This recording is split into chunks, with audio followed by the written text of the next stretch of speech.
Buen día, en este video enseñaremos cómo funcionan los principios de ocultación en Java. Como pueden observar aquí tenemos una base de datos que creé solamente para las pruebas. Si hacemos un select a la tabla de clientes podemos observar que no tengo absolutamente nada porque la acabo de crear. Iremos a NetBeans para observar los métodos que creé para llenar aquella tabla. Bien, como pueden observar aquí tenemos dos paquetes, un paquete de datos y un paquete de negocios. En el paquete de datos solamente vamos a tener la clase de conexión, que nos va a servir para conectar la base de datos con Java. Dentro del paquete de negocios tenemos dos clases, la clase clientes y la clase mostrar. En la clase clientes tenemos todos nuestros métodos que utilizamos para hacer la ocultación. Como pueden observar aquí tenemos estas variables que las tenemos de tipo private para que solamente puedan ser utilizadas dentro de esta clase, dentro de la clase de clientes. Pero para que puedan ser utilizadas en otras clases tenemos los métodos get y los métodos set. Como pueden observar aquí, el método get nos va a retornar el ID cliente que tenemos aquí. Lo mismo con nombre, lo mismo con apellido paterno y los demás. Ahora, para poder guardar un valor dentro de una variable private, existe el método set. Este método set lo podemos mandar a llamar desde cualquier otra clase porque los tenemos como público, a lo mismo que el método get. Entonces, para poder guardar un valor dentro de una variable de tipo private, lo que tenemos que hacer es decirle al método que reciba un parámetro del mismo tipo que lo creamos en un principio. En este caso el ID cliente es de tipo int, por lo que el parámetro que debe recibir debe ser de tipo int. Entonces estamos diciendo a este ID cliente, que es de esta clase, asígnale el valor ID cliente que estás recibiendo como parámetro. Y es exactamente lo mismo con los demás métodos. Lo único que va a cambiar obviamente es el nombre de la variable. Ahora, para poder entender para qué nos sirven, aquí en la clase mostrar tenemos nuestra interfaz. Aquí lo único que hice fue un while para hacer un simple menú que nos va a dar las opciones de lo que podemos realizar. Como pueden observar aquí, solamente estoy instanciando la clase de clientes.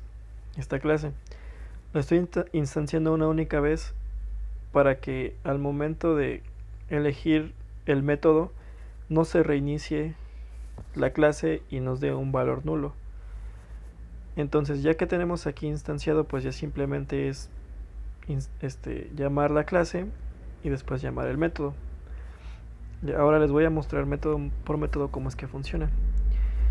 Para insertar clientes, que es donde nos va a pedir los datos, nos vamos aquí a clientes y buscamos el método inserta clientes. Aquí está. Aquí lo que hice fue crear una variable nueva para cada dato que vamos a estar recibiendo. Entonces les puse el mismo nombre para que no nos confundamos. El ID nos sirve para capturar el valor que el usuario está ingresando para el ID del cliente. Entonces aquí lo único que estoy haciendo es con un JOptionPaint le estoy diciendo que reciba el valor.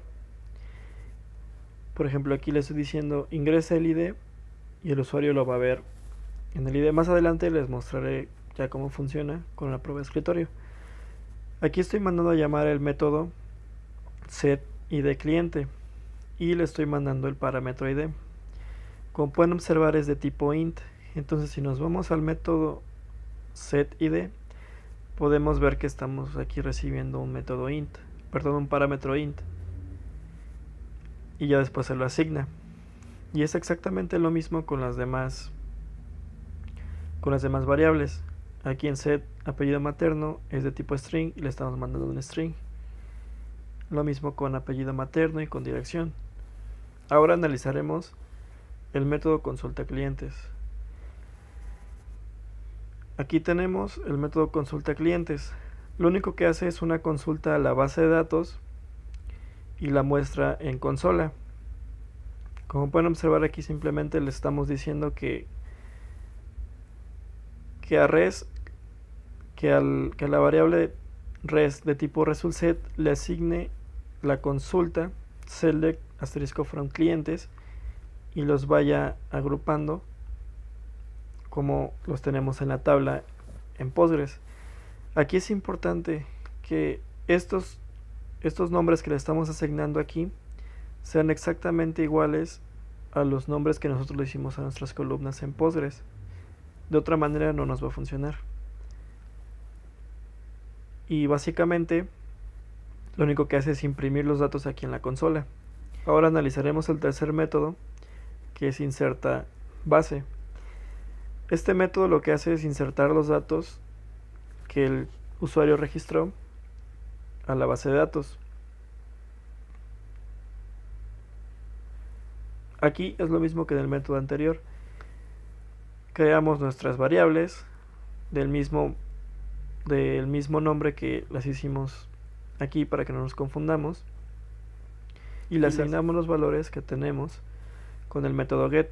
Entonces aquí le estamos diciendo a id obtén el id del cliente que tenemos como private. Entonces si nos vamos a get id cliente, aquí le estamos diciendo, lo único que estamos haciendo es que retornes el id cliente. Este id cliente se lo retorna y se lo asigna a la variable que creamos. Aquí se lo está asignando. Entonces ya simplemente hacemos nuestra sentencia, que es un insert común y corriente, y nada más vamos concatenando las distintas variables para que después se la mande a Postgres y pueda hacer la inserción de los datos. Y por último analizaremos el método muestra clientes. Lo que hace este método simplemente es mostrar los datos que el usuario ingresó para verificar que estén correctos, por lo que nada más aquí estoy haciendo una impresión en consola de los datos. Le estamos diciendo que con el método get, como ya os los había explicado anteriormente, los imprima en la consola, y es básicamente lo mismo con cada uno de las diferentes variables. Comenzaremos con la prueba de escritorio. Aquí es un menú muy sencillo, la verdad, simplemente es para prueba, por lo que se me hizo fácil hacerlo de esta forma. Aquí vemos, si nos metemos en insertar datos, nos va a empezar a pedir los datos que necesitamos para la base de datos. Aquí ingresamos el ID, aquí ingresamos el nombre, voy a utilizar el mío, apellidos y dirección. Como pueden observar, nos regresa al menú principal. Ahora, si le pongo la opción 4, que es mostrar los datos almacenados, en consola nos debería mostrar los datos que acabamos de almacenar. Como pueden observar, aquí se guardaron correctamente. Ahora, si nos vamos a mostrar base de datos, no nos va a salir nada porque no tenemos ningún dato guardado. Ahora, si le damos en la opción 3, que es insertar datos a la base, aquí le puse que nos diera un mensaje para poder observar lo que estábamos mandándole a SQL. Bueno, perdón, a Postgres. Entonces le damos a aceptar.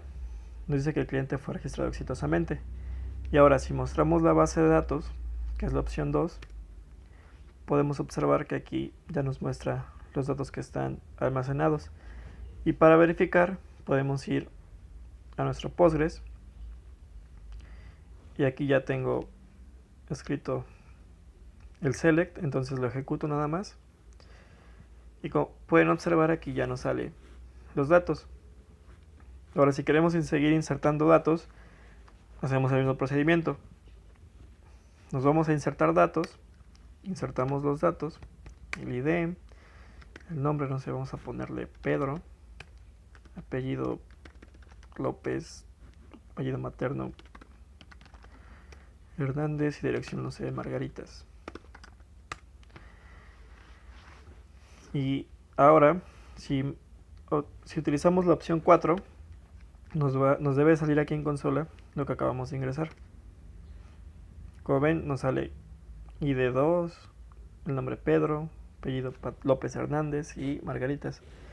Ahora insertemos los datos a la base de datos y mostremos la base de datos. Como pueden ver, ya nos salen los dos registros que acabamos de ingresar. Y básicamente eso es todo. Como ven, es sencillo, lo único que tenemos que hacer es tener paciencia. Y bueno, gracias por su atención. Hasta luego.